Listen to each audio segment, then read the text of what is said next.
저는 그 김용수 원장님하고 정 박사님 산업에 대해서 이제 디테일하게 말씀을 해주셨는데, 그 두 분이 말씀하신 것을 기반으로 해서 저는 포용과 혁신에서 추가로 투트랙이라는 개념으로 추가해서 좀 같이 연구를 했으면 하는 세 가지 질문을 좀 던지려고 합니다. 두 분께서 이제 그 우리나라 산업의 위기를 제조업, 첨단 산업, 그리고 이제 전략 기술 확보라는 그런 측면에서 이제 잘 진단을 해주셨는데, 우리나라 제조업이 비중이 뭐 여러분 잘 아시겠지만 GDP 한 27% 정도 차지를 하는데, OECD 평균 한 15% 대비 한 10%, 15% 정도 우리가 제조업 비중이 높죠. 그런데 이 제조업 부가가치율은 또 OECD 평균 대비 평균 훨씬 이하라는 얘기죠. 최종재 수출이 이제 국내에 유치하는 그 부가가치를 보면은 뭐 미국, 중국이 다 80대 후반 정도인데 우리는 한 60대 초반 정도 되니까 최종재 기준으로서 수출 그 우리 제조업 부가가치율이라는 게 한 10%, 15% 정도 낮다는 거죠. 제조업 비중은 한 10%, 15% 높지만 막상 제조업의 부가가치율은 오히려 또 그렇게 낮다는 거죠. 그러다 보니까 이게 이제 우리가 원자재나 중간재를 해외 조달을 하는 게 많고, 또 이제 그 조립 가공 수출 제품 비중이 높다고 보니까 수출 과정에서 이제 부가가치가 많이 해외로 빠져나가는 이제 그런 상황이죠. 그래서 이 제조업의 부가가치가 낮다는 게 결국은 우리 이 저성장과 저생산성의 근본 바탕이 되지 않겠나 이렇게 생각을 합니다. 그런데 하나를 보면 선진국은 이제 소득이 올라가면서 제조업 비중이 이제 쭉 떨어집니다. 20%, 뭐 15% 이렇게 떨어지는데, 우리나라는 지난 한 20여 년간 제조업의 GDP 비중이 한 25%에서 27%에서 계속 유지를 하고 있다는 거죠. 고용은 이제 물론 한 25%대에서 지금 한 15%대로 떨어졌습니다만, 그러다 보니까 1인당 GDP가 한 3만 불 이상 고소득 되는 국가 중에서 한국만큼 제조업 비중이 높은 나라가 없습니다. 돌아보면은.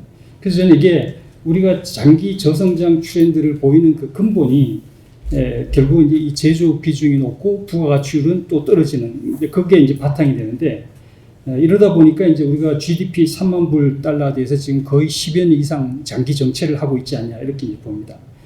그래서 우리가 제조업을 그 바라보는 이 잣대를 좀 바꿔보면은 이제 우리가 산업을 기능적으로 봤을 때는 이제 뭐 전략 기술이라든지 초격차 기술이라든지 이렇게 이제 볼 수가 있겠지만, 산업의 어떤 본질적인 목적으로 보면은 즉 이제 일자리라든지 또는 그 국부 창출 부가가치라든지 또는 이제 성장 잠재력이라는 이런 이제 잣대를 가지고 들여다보면은 우리나라가 이렇게 고학력 지식 사회로 지금 진화해 왔는데, 과연 우리 산업이라는 것이 우리 국민들을 이 지식 수준을 감당할 수 있는 산업이냐?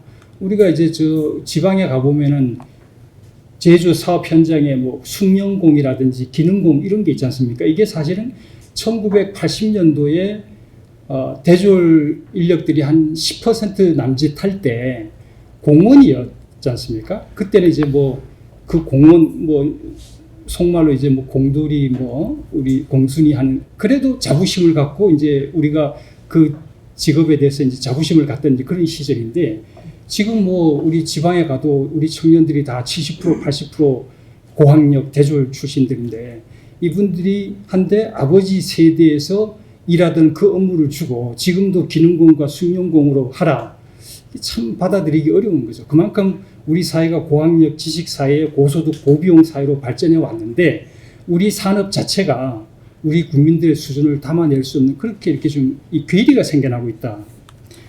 그러다 보니까 더 이상 제조업이라는 것이 양질의 일자리가 더 이상 아니다라고 이제 저는 보는 겁니다. 그다음에 두 번째는 또 이제 이 업종의 부가가치로 우리 지금 뭐 3만 5, 6천 불 이 인당 GDP를 그 고비용을 갖다가 흡수할 수 있는 그 정도의 부가가치를 가지고 있느냐. 지금 이 제조업 그 종사자들이 한 400, 한 2, 30만 정도 되는데, 그 중에서 한 70%가 이제 중소기업인데, 중소기업의 이 일자리 임금 수준이라는 것이 지금 우리 GDP, 인당 GDP를 따라갈 수가 없다.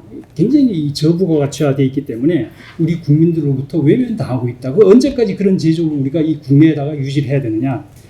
그 다음에 이제 뭐 성장 잠재력 측면에서도 보면 우리 김 원장께서 말씀하셨지만 수출 13대 품목 중에 작년에 보면 3개 품목을 빼고 나머지 10대 품목은 다 지금 그 감소 측면이었지 않습니까? 그래서 이런 거 저런 걸 따져봤을 때 우리나라가 이때까지 경제 성장을 해왔다는 것은 양산 제조업이라는 한국 제조업의 특성을 기반으로 해서 이때까지 소위 그 가성비 경쟁 우위를 비교 우위로 해가지고 성장해 왔는데 그게 이제 우리가 고소득 국가로 진입을 하면서 그 비교 우위는 사라졌다. 우리보다 훨씬 10배, 100배의 중국이라는 그 도전 앞에 우리가 더 이상 가성비 비교 우위를 가질 수 없는 후발국이 가질 수 있는 비교 우위를 잃었기 때문에 앞으로도 그러면은 이런 전환기 우리 경제가 이 제조업 중심으로 우리가 계속 성장할 수 있겠느냐?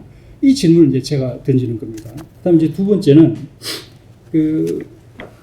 우리나라가 경제 규모 대비로 그 수출의 비중을 보면 아주 단연 압도적으로 높은 그런 전형적인 통상국가죠. 우리 앞에 이제 미국, 중국, 독일, 일본이 있는데 뭐 일본이다 여기 미국, 중국이야 뭐 워낙 이제 인구 대국이니까 당연히 경제 규모가 우리보다 10배 이상 큰 나라니까 그러긴 한데 독일이 중간에 끼어 있습니다. 근데 독일이라는 나라도 보면은 결국은 EU 시장이 하나의 단일화된 시장에서의 수출 비중이라는 것이지 한국처럼 5천만 인구 요거 가지고 하는 규모로서는 절대 비교 불가라는 거죠.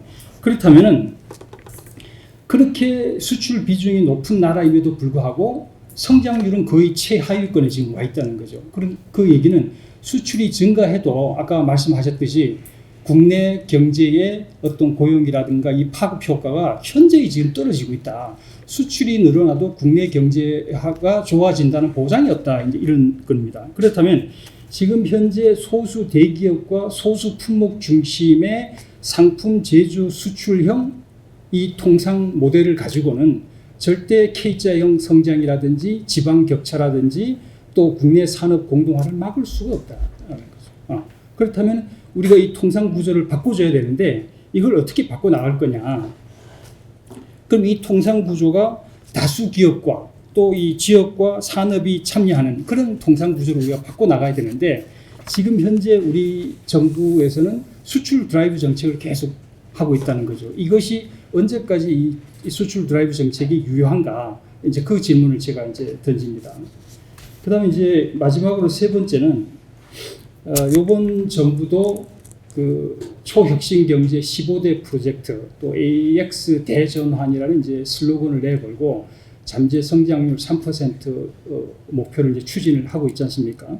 근데 그 초혁신 경제 15대 프로젝트를 면면히 들어보면 저는 마치 정부가 제가 이런 말씀을 드려서 좀 외람됩니다만 민간 기업의 사업 전략을 마치 산업 정책이란 이제 국가의 정책인데 민간의 사업 전략을 이 정부의 산업 정책인 양 차용을 해서 그냥 숟가락이랑 얹고 생색내기만 해온 게 지난 20년간이 아니겠느냐. 지금 정부만이 아닙니다. 과거의 정부들도 다 무슨 신성장 엔진, 새로운 성장 동력 육성, 10대, 13대 이런 걸 계속 해왔다는 거죠. 노무현 정부 이래로.